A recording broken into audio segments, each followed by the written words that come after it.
आपने जो बात की कि सभी लोग जो हैं वो सब्जुगेटेड हैं, तो क्या पंजाब भी सब्जुगेटेड है, खैबर पख्तूनख्वा भी सब्जुगेटेड है, बलोचिस्तान और सिंध भी? तो फिर सब्जुगेट कर कौन रहा है उन सबको? और आइडिया ऑफ एक पाकिस्तान। दूसरा सवाल मैं पूछना चाह रहा हूं कि क्या फिर जेकेएलएफ तो रिलीजियस नेशनहुड को नहीं मानती, वो तो एक सेकुलर पर्सपेक्टिव रखते हैं, तो क्या उनकी जो डिमांड है सेल्फ डिटर्मिनेशन की वो जायज है, और बाकी जो ऑर्गेनाइजेशंस हैं जो रिलीजन को सोर्स ऑफ इंस्पिरेशन समझते हैं उनकी गलत है? जेकेएलएफ की डिमांड तो नाम उनका भले Jammu and Kashmir liberation front था, पर उनका तो आइडिया ये था ना कि जम्मू एंड कश्मीर को इस्लामिक स्टेट बनाना है। भाई आप उनका नाम तो नहीं है, रखो। वो तो दूसरे है ना जो इस्लामिक स्टेट बनाने वाले, सैयद अली गिलानी जैसे जेकेएलएफ लोग। के जेकेएलएफ के जो वो थे बानी, अब उनका वो नाम मैं भूल रहा हूँ, जो अभी जेल में है। अमानुल्लाह, नहीं वो यासीन यासीन यासीन मलिक। मलिक। यासीन मलिक तो भाई वो ही शेयर्स द आइडियोलॉजी ऑफ वो आपके जो हामिद, क्या नाम है वो जो टेररिस्ट है मोटे से, वो क्या नाम है उनका मैं भूल गया, हाफिज सईद। सलाहुद्दीन, हाफिज हाफिज सईद। सईद या सलाहुद्दीन? हाफिज सईद की वो थ्योरी को वही चलाते हैं ना। उनकी वाइफ जो है, जो आपकी अभी मिनिस्टर है गवर्नमेंट में, उनकी डिमांड क्या है? मुसलमानों को दबाते हैं। कौन सी बात में उन्होंने कश्मीरियत, वो सारा चीज उर्दू में लिखते हैं, कश्मीर लैंग्वेज में बात करो तो हम माने। कौन सा पैम्फलेट उन्होंने कश्मीरी लैंग्वेज में सब छपवा के कभी कोई बैनर में किया? उर्दू में बात करने वाला कश्मीरियत की बात कैसे कर सकता है? उर्दू में जो जो कश्मीरियत की बात करेगा वो शारदा लिपि की बात करेगा, वो शारदा लैंग्वेज की बात करेगा, वो शारदा पीठ टेम्पल की बात करेगा, वो मस्जिद की बात कैसे कर सकता है? मस्जिद तो उसका बाद का बात आएगा। कश्मीर की सिविलाइजेशन या कश्मीर का नेशन जो है वो कभी इस्लाम तो नहीं हो सकता। वहां के मानने वालों का रिलीजन इस्लाम हो सकता है, पर कश्मीर का नेशन इस्लाम कैसे हो सकता है? कश्मीर की भाषा उर्दू कैसे हो सकती है? कश्मीर की भाषा अरबी कैसे हो सकती है? मुझे आप यासीन मलिक का एक पैम्फलेट दिखा दें, एक स्पीच दिखा दें जो कश्मीरी में किया उन्होंने। नहीं किया। कश्मीरी पंडितों को उन्होंने निकलवाया मार करके गोली। तो सेक्युलरिज्म का मतलब क्या होता है? सेक्युलर वो होता है जो जिस दिन ये कह दे कि कुरान हमारे लिए सेकेंडरी डॉक्यूमेंट है, primary document constitution of my country, वो है secular. Secularism is the process of distilling political power from the Abrahamic faith. अगर आप ये कह रहे हो कि मैं रिलीजन में विश्वास करता हूं और आपका रिलीजन कहता है कि भैया दो मोरालिटी का, देखिए this is a clash between two morality. भगवान राम जब अयोध्या, जब लंका जीत गए तो उनसे लक्ष्मण जी ने कहा कि ये तो स्वर्ण की लंका है, चलिए इसको ले लेते हैं, अब हमको तो अयोध्या में भी जोड़ देंगे और यहाँ पे इतना रिचनेस है। तो भगवान राम ने कहा नहीं, वो जीती हुई टेरिटरी वापस दे दी उन्होंने उसी के रावण के भाई को। वहां की एक लड़की को नहीं उठा करके लाया और बंदोदरी को उठा कर नहीं लिया कि चलो हमारी बीवी को ले गए थे, हम तुम्हारी बीवी को ले आते। वो वहीं सब छोड़ के आ गए और उन्होंने लक्ष्मण जी से कहा कि लक्ष्मण, ये मैं संस्कृत में नहीं बोलता हूं, जननी जन्मभूमि स्वर्गादपि च गर्यसि, कि मां और मातृभूमि स्वर्ग से बड़ी है। तो अब मेरे पास ये है कि अब भाई मैं किसी रिलीजन को मानूं, वो कह रहा है गजवाई हिंद कर लो, तो मुझे अपनी ही धरती से लड़ना पड़े, तो मुझे मेरे जो आदर्शों ने बताया है कि धरती के लिए स्वर्ग को भी अगर छोड़ना पड़े तो छोड़ दो, क्योंकि धरती से बड़ा स्वर्ग नहीं है। दूसरा आइडियोलॉजी या मोरालिटी ये है, वो कह रहा है कि स्वर्ग जाने के लिए अपनी धरती को भी छोड़ना पड़े तो छोड़ दो। So there is a clash between two constitutional moralities. One morality teaches you that स्वर्ग is above any nation. आपको धरती से बड़ा आपका रिलीजन है, क्योंकि वो आपको स्वर्ग ले जाएगा। हमारे वाले सिखा रहे कि स्वर्ग तो जो है वो धरती से बड़ा नहीं है, धरती से नीचे है। माँ और मातृभूमि से बड़ा कोई स्वर्ग हो ही नहीं सकता। तो क्लैश ऑफ टू। तो उन्होंने कब कहा कि वो मातृभूमि के लिए लड़ रहे? उन्होंने कब कश्मीरियत की बातचीत की? कब उन्होंने कश्मीरी पैम्फलेट की बातचीत की? शारदा टेम्पल की बात कर दी? कभी नहीं की उन्होंने। तो उर्दू में बात करते रहे, उनके सारे पैम्फलेट उर्दू में आते रहे। ये कैसा नेशन है? ये कैसा सेक्युलराइजेशन है? जी। लेकिन आप हाफिज सईद से उनको कैसे जोड़ सकते हैं? हाफिज सईद तो बिल्कुल डिफरेंट आदमी है। नहीं, और मैं उनको नहीं जोड़ रहा हूं, यासीन हाफिज सईद साहब उनसे जोड़ते हैं खुद को। कैसे? हाफिज सईद और यासीन मलिक में क्या अंतर है कि हमारी पॉलिटिकल मूवमेंट की जो वैलिडिटी है वो फोर्स से आती है, बात खत्म। आप उसको टेररिज्म कह लें, उसको नेशनल स्ट्रगल कर लें, force is the basis of the claim of the legitimacy. Mishra ji, इस तरह जो फोर्स का इस्तेमाल है वो तो लेफ्ट की मूवमेंट्स पूरी दुनिया में करती रही हैं। चिगवेरा आज भी नौजवानों का हीरो है। फिदल कास्ट्रो को बहुत से लोग एडमायर करते हैं। उन्होंने भी तो फोर्स यूज की ना, to bring about political change. तो what's wrong if you use force कोई रॉन्ग इन नहीं, तो कश्मीर? लड़ाई हुई ना, लोगों ने लड़ा ना कम्युनिज्म से, कोल्ड वॉर हुई ना, लोग ये तो नहीं कहते थे कि भाई कम्युनिज्म का फोर्स जो है, उसका फोर्स का जो लड़ाई है उसका कम्युनिज्म से कोई लेना देना नहीं है। खुल के कहा गया कि हम कम्युनिज्म के नाम पे लड़ रहे हैं।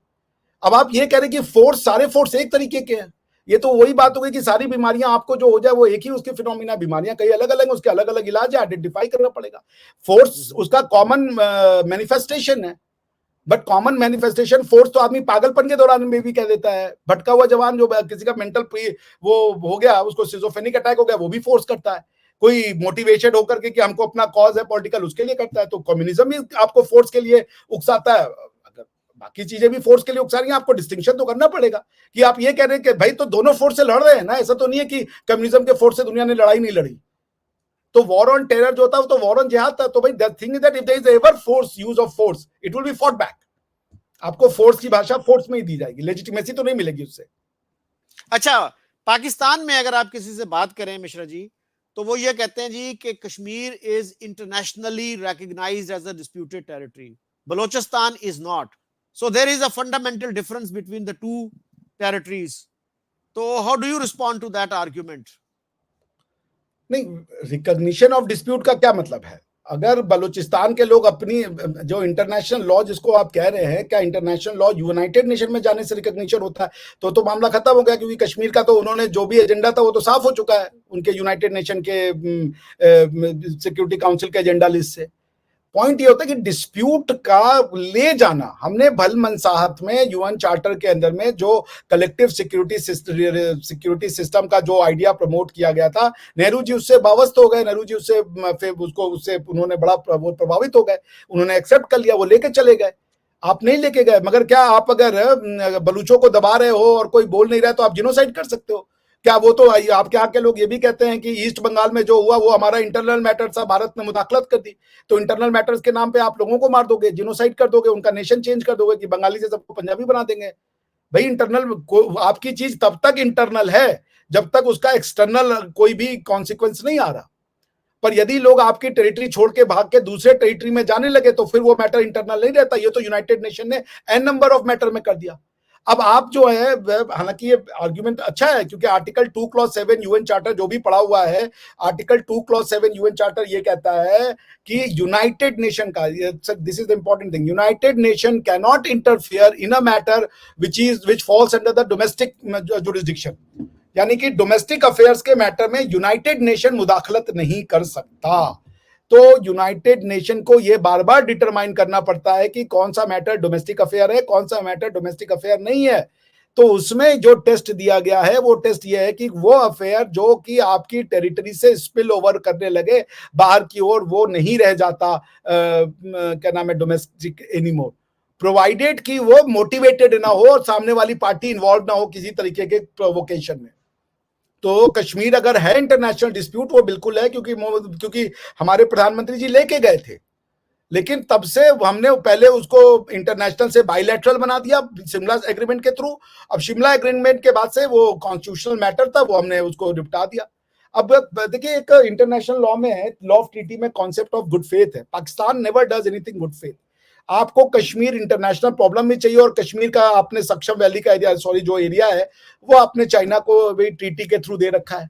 ये कैसे हो जाएगा? उस ट्रीटी का कोई पर्पज है ही नहीं। 3 या 4 आर्टिकल है, मैंने पढ़ा था उस ट्रीटी को। उसमें है कि भैया रख लो, जब कभी कुछ होगा क्या नाम है यहाँ पे वो प्लेबिसाइड, तो हम वापस लेंगे, वो चाइना वापस दे देगा आपके कहने पे। वो टेरिटरी, कोई अपनी टेरिटरी किसी और को देता है? वो तो मैंने तो बाइबल में एक स्टोरी थी कि किंग सोलोमन के पास दो औरतें आई और उन्होंने कहा कि ये बच्चा मेरा है, ये बच्चा मेरा है। तो उन्होंने कहा दोनों बच्चे को मार दो, आधा आधा माँ को बांट दो। तो एक माँ ने कहा नहीं नहीं नहीं, तुम इसी को दे दो। तो वही वाली बात हो गई, जो उसको अपना मानता हो किसी को बांटता नहीं है, अपने बच्चे को काटता नहीं है। पाकिस्तान ने कभी अपने बच्चे को अपना नहीं माना। उसको ये है कि तुम मुसलमान हो तो हमारे साथ हो जाओ, और कोई भी मुसलमान को वो सुख नहीं रख पा रहे। कोई भाई पाकिस्तान का मुसलमान सुखी है, सारा मुसलमान जी। अच्छा मिश्रा जी, फिर कश्मीर के इशू का क्या है, रेजोल्यूशन क्या है, किस तरह आप देखते हैं कि दोनों मुल्क जो हैं वो उनसे आगे बढ़ सकें? तो पाकिस्तान में तो बहुत से लोग कहते हैं कि secularism is under threat. Dawn में एक आदमी, एक साहब ने आर्टिकल लिखा अभी 2-3 दिन पहले ही कि सेकुलरिज्म की डेथ हो चुकी है इंडिया में। तो ठीक है, तो उसको भाई उनको पढ़ने की जरूरत है। वो आज नहीं हुई सेकुलरिज्म की डेथ, जब गांधी जी थे सेकुलरिज्म की डेथ तब से हो रही है। भाई जिन्ना साहब कहते थे कि Gandhi you are a Hindu leader, tell me, छुपाओ मत, तुम सेकुलरिज्म की आड़ करते हो, तुम एक फैसिस्ट हो। ये तो जिन्ना साहब ने कहा भाई, गांधी जी को फैसिस्ट कहा, हिंदू नेशनलिस्ट कहा, क्या क्या नहीं कहा। तो सेकुलरिज्म कब बना था इंडिया में? गांधी जी जब सेकुलर नहीं थे। तो भाई आपको सेकुलरिज्म का आइडिया है कि हिंदू अपनी जो आइडेंटिटी को न माने, हिंदू कल्चरल आइडिया खत्म हो जाना चाहिए, तो वो सेकुलर है। और इस्लामिक जो दूसरे के कल्चर को रिलीजन के नाम पे यूनिवर्सलिटी के थ्रू आप अप्लाई कर दो, वो रिलीजियस फ्रीडम है। ये बेवकूफी नहीं चलेगी। सेकुलरिज्म का मतलब है यदि आप किसी ऐसे पॉलिटिकल या रिलीजियस डॉक्यूमेंट से गवर्न होते हो जो आपकी लाइफ के सारे एस्पेक्ट को गवर्न करता है, पॉलिटिकल, सोशल, इकोनॉमिकल, फ्रेंड्स, और जो भी उसमें से पॉलिटिकल पावर निकालना पड़ेगा, तो आप वो बनोगे। पॉलिटिकल पावर, कॉन्स्टिट्यूशनल गवर्नेंस दिया ही इसलिए गया है डीकोलोनाइजेशन के लिए, ताकि लोग अपनी सभ्यताओं का, अपनी कल्चर का, अपनी भाषा का वो कर सके प्रिजर्वेशन। वरना रिलीजन का जो मैनिफेस्टेशन है और और जो कॉलोनाइजेशन का मैनिफेस्टेशन है, दोनों एक चीज कहता है। रिलीजन भी ये कहता है कि या तो हमारे नीचे आके रहो, या तो हमसे दब के रहो, अपना जो आइडेंटिटी और लैंड हमको दे दो। Freedom of religion can not be the different form of colonisation. वो रिलीजन जो ये कह रहा है कि हमसे इंफीरियर बनो, या कोई भी ऐसी बिलीफ जो कहता है हमसे इंफीरियर बनो, वो फ्रीडम ऑफ रिलीजन नहीं है, वो कॉलोनाइजेशन है। तो अगर पॉलिटिकल कॉलोनाइजेशन इंपीरियलिज्म के फॉर्म में कि टेरिटोरियल एक्सटेंशन करना है, या वो रिलीजन के फॉर्म में कि हमें टेरिटोरियल एक्सटेंशन करना है, दोनों ही कॉलोनाइजेशन को वो करते हैं। अरेबिक भाषा और अरेबिक लॉ को यूनिवर्सल लॉ मान के लगा देना, ये किसी भी तरीके से रिलीजन का पार्ट नहीं हो सकता, ये कॉलोनाइजेशन है। इसी से फाइट करने के लिए मल्टीकल्चरलिज्म आया था, क्योंकि ये जो रिलीजन है ये बाकी कल्चर्स को खत्म कर देती हैं और सारे कल्चर को ये इंफीरियर देखती हैं। जब आप सेकुलराइज हो जाएंगे तो आप दूसरे कल्चर को रिस्पेक्ट करना सीखेंगे। जब तक पाकिस्तान सेकुलर नहीं होगा, उसको हिंदुस्तान के कल्चर में गाय का गोबर और गाय का मूत ही दिखेगा। उसको कभी भी उसकी जो maths, mathematics, physics, chemistry, scientific, archaeology और आर्किटेक्चर के वो जो बड़े बड़े नमूने वो दिखेंगे ही नहीं, बिकॉज वो कन्विंस्ड है कि ये कल्चर इंफीरियर है। सो रिलीजियस जो चाहे रूल हो, चाहे वो इंपीरियलिज्म रूल हो, both are colonisation of the people. वो वही बात है, मैं इस पे खत्म करूंगा। There is one thing, there is a distinction between god which has given religion to a nation. Religion means the law sent by God. God which has sent laws to certain nation, it means religion given to a certain nation. But a religion becoming a nation of the mosaic of people is not a right concept. अरबों को दिया गया law दुनिया के लोगों के लिए law नहीं हो सकता, वो अप्लाई नहीं किया जा सकता। ये बताइएगा कि क्या कोई इस वक्त दुनिया में कितने इस्लामिक मुल्क हैं? 45 के करीब तो हैं। तो क्या उनमें से कोई भी सेकुलर नहीं है? नहीं। और जो बाकी मुल्क हैं, क्या वो सारे जो हैं वो सेकुलर मुल्क हैं? भूटान फॉर एग्जांपल जो है, भूटान को कैसे देखते हैं आप? देखिए सर, ओआईसी की जो चार्टर पढ़ेंगे तो as per the OIC charter they are 57 members of the organisation of Islamic countries. ठीक है ना? लेकिन उसमें मिश्रा जी कम से कम 10 मुल्क ऐसे हैं जहां पे मुस्लिम मेजॉरिटी नहीं है। वो पता नहीं किस तरह ओआईसी ने उनको मेंबरशिप दे दी। And I have counted all these countries. तो ये अजीब, Suriname for example, Suriname has more Hindus than Muslims. ये सेंट्रल अमेरिका का एक मुल्क है, अमेरिका छोटा में सा। है सुरीनाम, आई नो जी जी। ऐसा है कि ओआईसी जो है उस पे इंडिया ने अप्लाई कर दिया था मेंबरशिप के लिए। भाई जी इंडिया ने कहा हमें भी ओआईसी में शामिल करो, ठीक है ना? पाकिस्तान ने थैंक गॉड मना कर दिया और हम लोग नहीं बन पाए। ओआई देखिए, कॉन्स्टिट्यूशनली मैं इस्लामिक मेंबरशिप से नहीं मानता जो ओआईसी का मेंबर है। उनका कॉन्स्टिट्यूशन किन कंट्रीज का कॉन्स्टिट्यूशन अपने आप को इस्लामिक कहता है, इससे डिटरमाइन होगा। ऐसे सिर्फ और सिर्फ Arabic state plus Pakistan, Afghanistan, और अगर आप ईरान कह रहे हो तो ईरान। बाकी आप चाहे कॉन्स्टिट्यूशन ऑफ टर्की देख लें, चाहे कॉन्स्टिट्यूशन, मैंने आपको वो दिखा दिया अभी कजाकिस्तान का, वो अपने आप को इस्लामिक नहीं कहते, वो अपने आप को लोकल वो कहते हैं, ठीक है ना? कॉन्स्टिट्यूशन ऑफ टर्की देख लें जो आज की डेट में सबसे बड़ा सोर्स है, क्या कहते हैं, रिलीजियस उसका, वो भी अपने आप को वो कहता है, क्या कहते हैं, क्या नाम है, सेक्युलर। सेक्युलर का मतलब यह है कि वो रिलीजियस उस लॉ से गवर्न नहीं होते, चूंकि उनका रिलीजन जो है वो पॉलिटिक्स को इंक्लूड करता है। तो आप अगर ये देख ले कि तो कौन है फिर ये मैं आपसे शेयर कर रहा हूं, अगर आपके उस पर दिख रहा होगा तो। दिख रहा है क्या सर? इसको ऐड कर दीजिए ताकि ये कॉन्स्टिट्यूशन ऑफ टर्की है, ये आपको दिख रहा होगा, constitution of Republic of Turkey, ठीक है। Constitution of Republic of Turkey को आप पढ़ ले, ये अपने आप को नहीं कहते कि we are the state of Turkey is a republic, they are not saying Islamic. The republic of Turkey is a democratic secular and social state, end of the matter. अब टर्की क्या है? इस्लामिक स्टेट है। तो ये जो चूरन बेचा गया कि 57 इस्लामिक मुल्क हैं, चूंकि ओआईसी की सदस्यता 47 मुल्कों की है, 57 मुल्कों की है, उसको अब आधार बना के कहा गया कि 47 मुल्क हैं, लेकिन इनफैक्ट सिर्फ अरब कंट्रीज हैं जो, और 3 कंट्रीज आपने बता दी, पाकिस्तान को मैं जानता था, अफगानिस्तान को, आज आपने ईरान भी मेरे नॉलेज में इजाफा कर दिया। ये 3 मोरिटानिया भी कंट्रीज है। हाँ, तो मोरिटानिया खैर इनसिग्निफिकेंट है, लेकिन चलिए ये 3 कंट्रीज है जो अपने आप को इस्लामिक भी कहती हैं और डेमोक्रेटिक भी कहती हैं। ये प्रॉब्लम है। इंडोनेशिया सेकुलर है कि नहीं? हाँ, इंडोनेशिया सेकुलर है, बिल्कुल है। आप ये देख लें, इंडोनेशिया का कॉन्स्टिट्यूशन भी मैं पढ़ चुका हूं। इंडोनेशिया बिल्कुल सेकुलर है, उनका रिलीजन से, क्योंकि उनको पता है ना कि हमारा जो कल्चर है वो दूसरा है, नहीं तो वो कॉन्फ्लिक्ट भी आ जाएंगे कल्चर के साथ, क्योंकि फिर वो ये देखिए, आपको दिख रहा होगा रिपब्लिक ऑफ इंडोनेशिया का कॉन्स्टिट्यूशन दिख रहा है सर जी। आप इसको शेयर कर देंगे अगर लोगों के साथ तो? हाँ ठीक है, नहीं ये अभी 1 मिनट में कर देता हूँ इसको।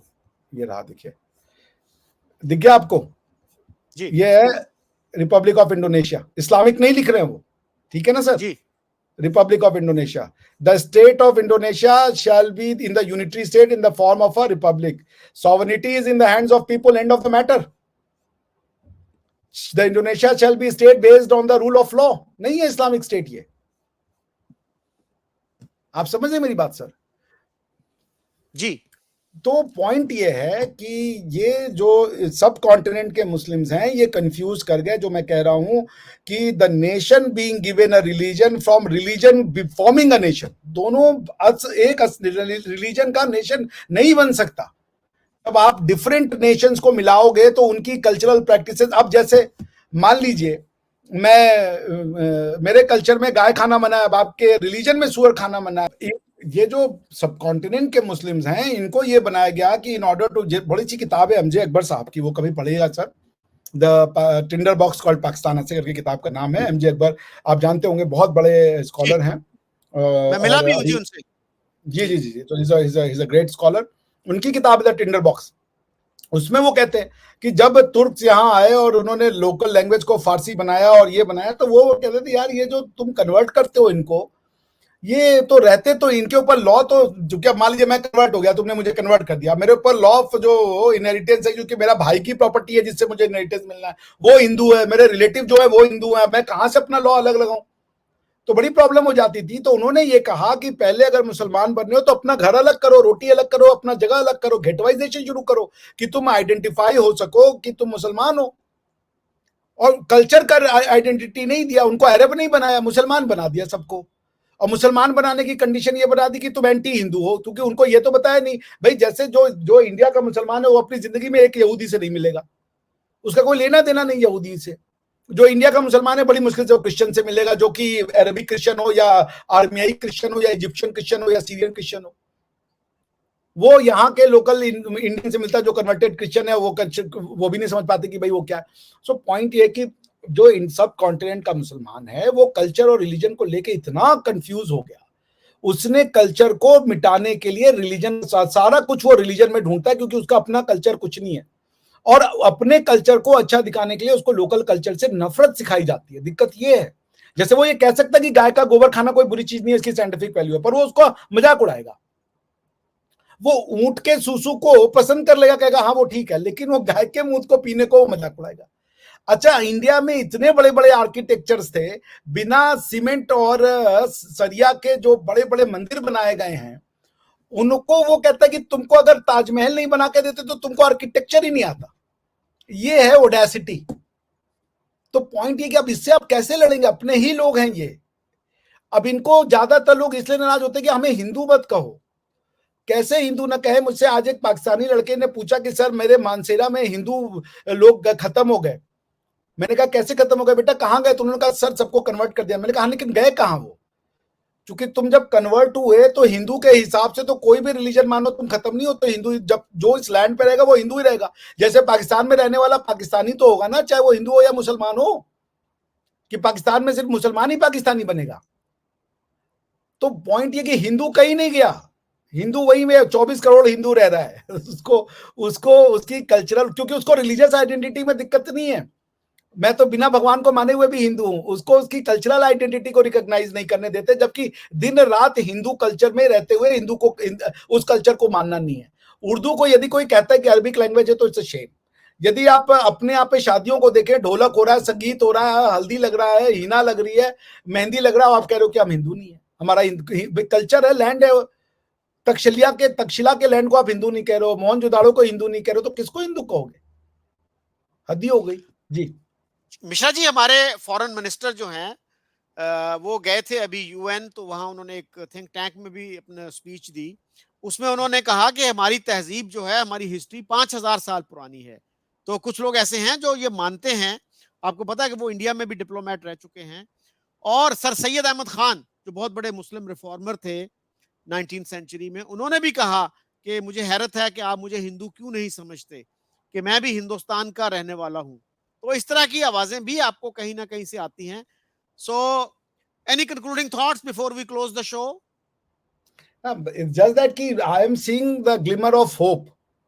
तो जो मैं अभी कुछ एक यंग, हो सकता है उनका नंबर बहुत कम हो, बट ये बच्चे जो क्वेश्चन पूछ रहे हैं वो मुझे एक होप देता है कि पाकिस्तान को जो है एक ब्राइट फ्यूचर है। दो road will be little tough, लेकिन उतना भी मुश्किल नहीं है। पाकिस्तान को रिलीजन से प्यार करना जरूरी है, करे, कोई दिक्कत नहीं है, लेकिन हिंदू नफरत जो है ना, और टू नेशन थ्योरी को तो तिलांजलि देनी पड़ेगी, और उनको ये समझना पड़ेगा कि religion of a nation cannot be, itself cannot become a nation। A religion can never be a nation। कभी नहीं रहा। इतिहास गवाह है, जो कि जिसकी जितने जो आप वो ले लें, बांग्लादेश, पाकिस्तान, सीरिया, इजिप्ट, और कितने ही लोग आए रिलीजन के नाम पे एक होने नहीं रह पाए। Religion is never a uniting factor। Religion may be a spiritual factor। It doesn't constitute nation। It has never, it will never। Ji. Thank you very much, Abhishek Mishra ji. Thank you, sir। Always a pleasure।